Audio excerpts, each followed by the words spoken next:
নমস্কার শ্রোতা বন্ধুরা, আপনারা শুনছেন 91.2 FM রেডিও সুন্দরবন। সাথে আমি আছি আরজেরিয়া। আমরা বিভিন্ন সময়ে বিভিন্ন সুন্দর সুন্দর অনুষ্ঠান আপনাদের সামনে উপস্থাপিত করি মনোরঞ্জন করার জন্য।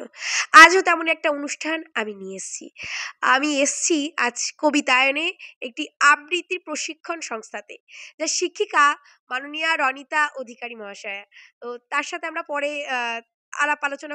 আলোচনায় আসবো, কিন্তু তার আগে তার ছাত্রছাত্রীদের আমি আজ পেয়েছি। আপনারা দেখতেই পাচ্ছেন আমার সামনে আছে ৩ জন ছোট্ট শিল্পী।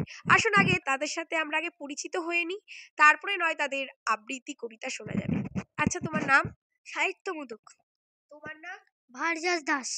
তোমার নাম? আরোহী হালদার। আচ্ছা, তোমরা কি আজকে আমাদের রেডিও সুন্দরবনের শ্রোতা বন্ধুদের কবিতা শোনাবে?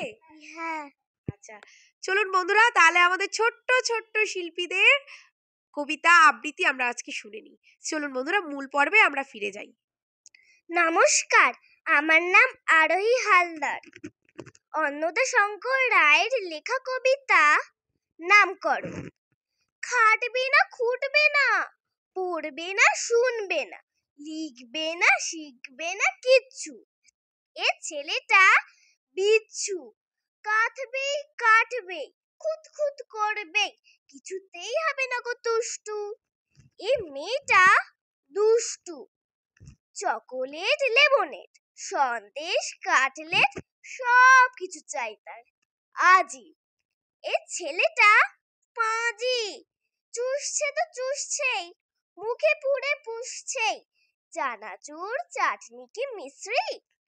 এ মেয়েটা বিশ্রী, খেতে দিলে ছড়ায়, ফেলে রাখে, পালায়, বোঝে না গো বাপ মার দুঃখ। এ ছেলেটা মুখ্যু, দেখে যদি গয়না, ধরে শুধু বায়না, বলে আমি এমনটা পাইনি। এ মেয়েটা ডাইনি, বাপ যত কিনছে ছেলে তত ছিঁড়ছে, জামা, জুতো, ধুতি আর চাদর। এ ছেলেটা বাঁদর, মিষ্টি মিষ্টি হাসে, চুপি চুপি কাছে আসে, নাকে মুখে দিয়ে যায় নস্যি। এ মেয়েটা দোষী। নমস্কার।